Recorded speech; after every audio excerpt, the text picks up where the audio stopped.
Der 17. April 2026. Paris, Élysée-Palast, 40 Staaten. Ein Saal, kein Amerikaner. Macron, Starmer, Merz, Meloni, die 4 wichtigsten Staats- und Regierungschefs Europas. Dazu Vertreter aus Japan, Australien, Kanada, aus dem Mittleren Osten. Per Video zugeschaltet aus Seoul, Ottawa, Abu Dhabi. Auf der Tagesordnung eine multinationale Militärmission zur Sicherung der Straße von Hormuz, ohne Washington, ohne Trump. 3 Wochen zuvor nannte Trump europäische Verbündete Feiglinge. Er sagte über England, die haben nicht einmal eine Marine mehr. Er erklärte, das Offenhalten der Straße ist nicht Amerikas Job. Und Europa hat geantwortet. Nicht mit Worten, mit einem Gipfel. Was heute in Paris passiert, klingt nach Logistik und Diplomatie. Es ist mehr. Es ist der erste Moment seit dem Zweiten Weltkrieg, in dem Europa eine Sicherheitsrolle außerhalb der NATO-Struktur plant, ohne amerikanische Führung, ohne amerikanisches Mandat, ohne Rücksprache mit Washington. Das ist keine Reaktion auf eine Krise. Das ist der Beginn einer neuen Weltordnung. Und Deutschland steht mittendrin. These. Der Paris-Gipfel ist nicht Vorbereitung auf eine Mission. Er ist der Startschuss einer neuen europäischen Sicherheitsdoktrin. Beginnen wir mit dem, was konkret auf dem Tisch liegt. Deutschland hat heute ein konkretes Angebot gemacht. Zum ersten Mal in der Geschichte der Bundesrepublik bietet Berlin aktiv die Teilnahme an einer militärischen Operation außerhalb des NATO-Rahmens und außerhalb eines UN-Mandats an in einem der gefährlichsten Meeresgebiete der Welt. Das Angebot: Bundeswehr Minenräumboote, ein Begleitschiff, Aufklärungsflugzeuge. Die Marine verfügt über 8 Minenjagdboote. Jedes über 50 Meter lang, Besatzung von 42 Soldaten. Ziel: Minenräumung in der Straße von Hormuz, maritime Aufklärung, Langstreckenüberwachung des Seegebiets. Merz hat die Bedingungen klar formuliert. Erstens ein stabiler Waffenstillstand, zweitens ein internationales Mandat, idealerweise unter UN-Schirmherrschaft und drittens die Zustimmung des Bundestages. 3 Bedingungen. Aber der entscheidende Schritt ist bereits getan. Deutschland hat überhaupt ein Angebot auf den Tisch gelegt. Frankreich ist noch weiter gegangen. Der Élysée-Palast spricht vom dritten Weg zwischen amerikanischem Maximaldruckes und Krieg. Das Modell ist Operation Aspides, die europäische Marineoperation Ei am Roten Meer, die seit 2024 Handelsschiffe vor Houthi-Angriffen schützt. Dieses Modell soll auf Hormuz übertragen werden. Und dann ist da noch das Kleingedruckte, das kaum berichtet wird. Ein französischer Präsidialbeamter sagte, für jede Mission brauche man 2 Garantien. Eine iranische Zusage, keine Schiffe mehr anzugreifen, und eine amerikanische Zusage, keine Schiffe mehr zu blockieren. Das bedeutet, Europa verhandelt gleichzeitig mit Teheran und Washington. Gleichrangig, wie eine Großmacht. These: Was heute wie ein logischer Schritt aussieht, war vor 3 Monaten undenkbar. Lassen Sie uns die Zeitlinie rekonstruieren. 28. Februar 2026. USA und Israel greifen Iran an. Europa nicht konsultiert, nicht informiert, nicht einbezogen. EU-Außenpolitikchefin Kaja Kallas: Wir verstehen die amerikanischen Schritte nicht. Wir waren nicht einbezogen. Wir wissen nicht, was die Kriegsziele sind. 16. März. Trump fordert europäische Unterstützung beim Öffnen der Straße von Hormuz. Europa antwortet nein, non, nein. Deutschlands Außenminister Wadefull: Das ist nicht unser Krieg. Italiens Meloni: Kein Kommentar. Kallas: Niemand will in diesen Krieg hineingezogen werden. Trump reagiert: Feiglinge.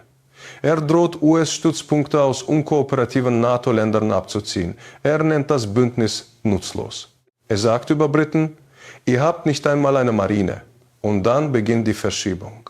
Starmer fliegt nach Katar und den Vereinigten Arabischen Emiraten. Kallas besucht Saudi-Arabien.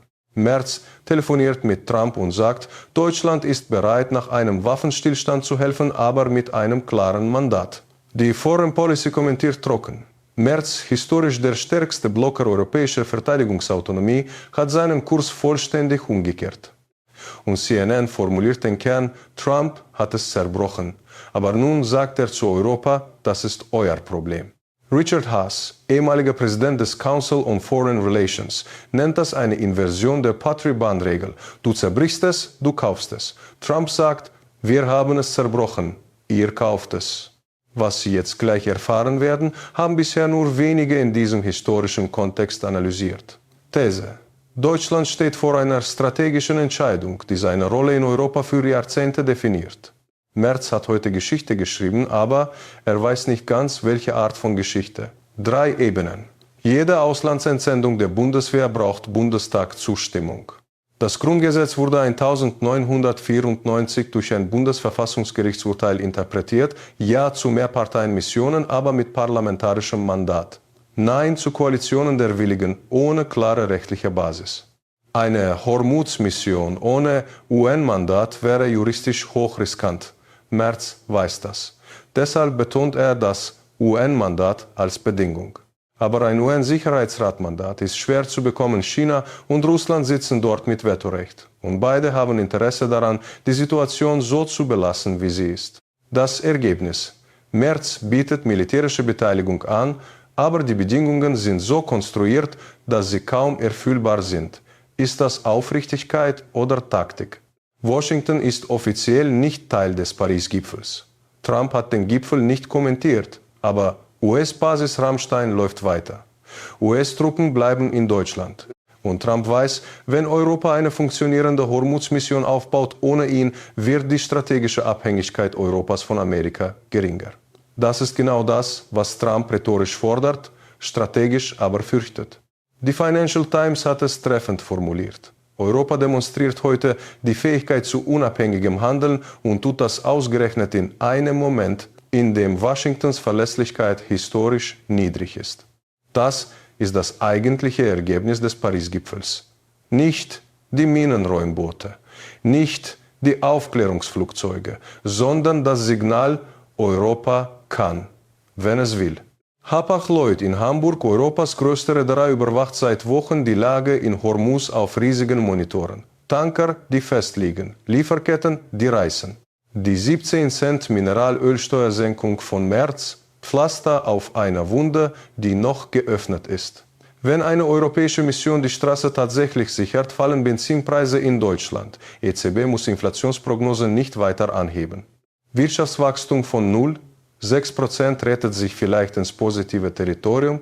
Wenn die Mission scheitert oder nie stattfindet, zahlt Deutschland weiter. Jeden Tag. These: Nicht alle, die in Paris applaudieren, wollen dasselbe. Macron will Frankreich als militärische Führungsmacht Europas positionieren. Der Flugzeugträger Charles de Gaulle ist bereits in der Region. Das ist keine Geste, das ist Machtpolitik. Starmer braucht einen außenpolitischen Erfolg nach Kritik aus dem eigenen Lager. Britain hat Trump gegenüber bisher nachgegeben. Hormuz ist die Chance, Unabhängigkeit zu demonstrieren. Problem: Royal Navy ist drastisch geschrumpft. HMS Dragon ist der einzige größere Zerstörer, der derzeit eingesetzt ist.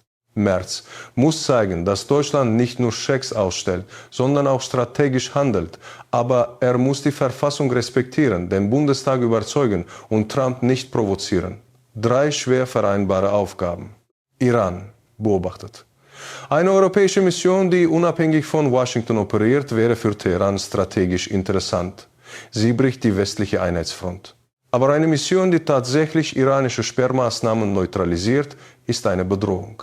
Russland schweigt, aber profitiert von jedem Tag, an dem Energie teuer bleibt. Jeder Barrel über $100 füllt Moskaus Kriegskasse.